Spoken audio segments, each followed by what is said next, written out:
पूर्व मुख्यमंत्री हरीश रावत ने एचएनएन संवाददाता योगेश आर्य से राज्य से जुड़े अहम मुद्दों पर खास बातचीत की। इस दौरान उन्होंने आपदा प्रबंधन की व्यवस्थाओं में सुधार, गांव में चौकीदारों को नई तकनीक से जोड़ने और डॉपर रडार की उपयोगिता पर सवाल उठाए हैं। उन्होंने कहा कि संगठित तौर पर वोट की चोरी की जा रही है और इस मामले में राहुल गांधी ने बिल्कुल सही सवाल उठाए हैं।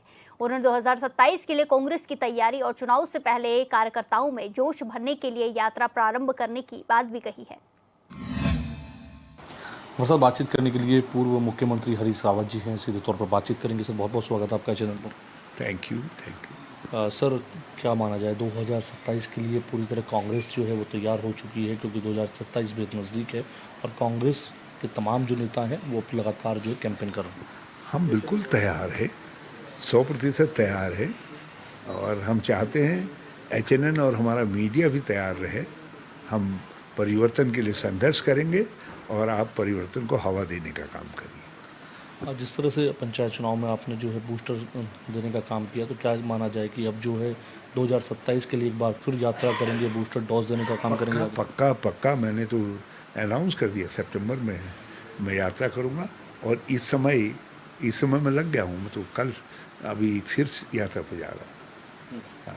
लेकिन वो यात्राएं न्याय यात्रा संगठित तौर पर नहीं है, वो संगठित यात्राएं मैं सितंबर के बाद करूँगा।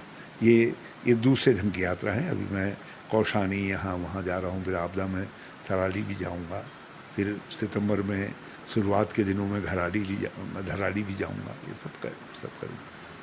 तो जो आपदाएँ आई और आपदाओं के बाद जो है जिस तरह से सरकार ने अपने काम किए, उन कामकाज को किस तरह देखते हैं? जो एनडीआरएफ हो, एसडीआरएफ हो, वो भी लगातार डटे रहे। देखिए, ये काम कर रहे हैं एसडीआरएफ, एनडीआरएफ इत्यादि, लेकिन आपको फ्रंट से लीड करना पड़ेगा। आपको समस्याओं का, जो चुनौतियां आ रही हैं उनका समाधान करना पड़ेगा। धराली के अंदर सबसे बड़ी चुनौती है इस समय जो दबे हुए सब हैं उनको निकालने की, जितना हम निकाल सकते हैं उतना निकालना चाहिए।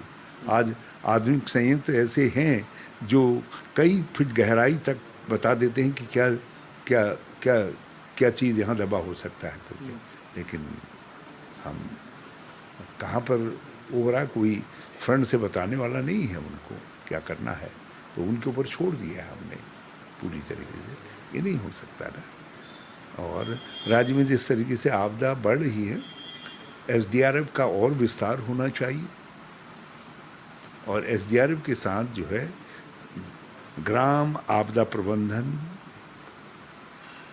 क्षेत्रीय आपदा प्रबंधन, ब्लॉक आपदा प्रबंधन, जिला आपदा प्रबंधन की टीमें बनाई जानी चाहिए। वॉलंटियर्स की टीमें बनाई जानी चाहिए, उनको लिंकअप किया जाना चाहिए और हमको किसी न किसी लेवल पर अपने संचार सिस्टम को अपग्रेड करना चाहिए।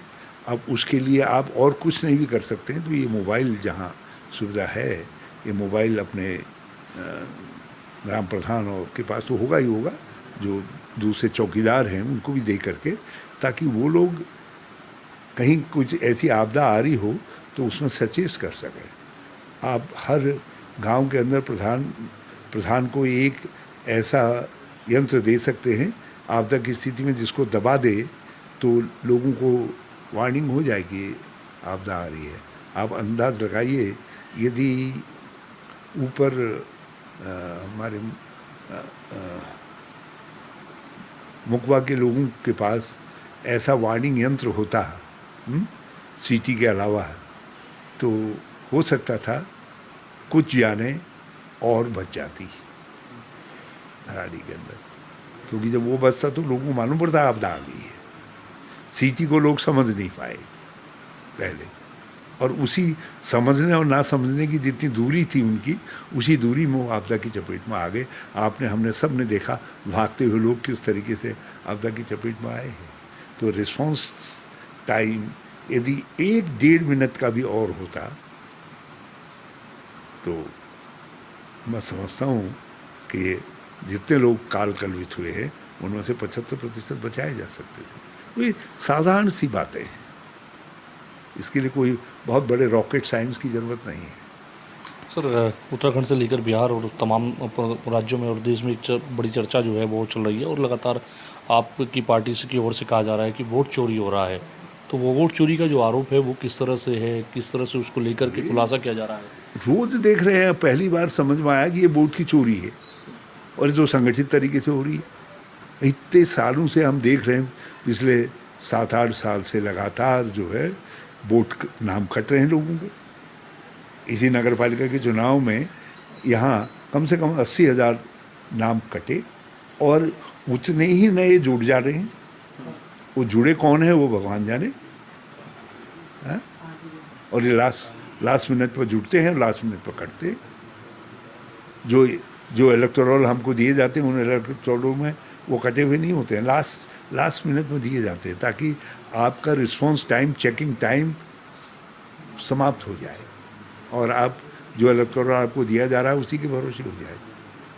तो इसलिए जो नए जुड़ रहे हैं उनका भी पता नहीं चल रहा है और जो कट रहे हैं और वो तो कट ही रहे हैं और वो लोग कट रहे हैं जो एक पर्टिकुलर जो भाजपा के खिलाफ वोट करने वाले हैं।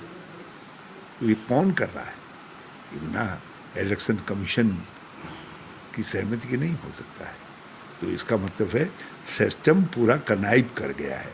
तो धन्यवाद अपना कीमती समय देने के लिए। तो आप सुन रहे थे पूर्व मुख्यमंत्री हरीश रावत जी को, जिन्होंने तमाम विषयों पर अपनी राय की है। कैमरा पर्सन हिजबत के साथ में योगेश आर्य, H24/7 देहरादून।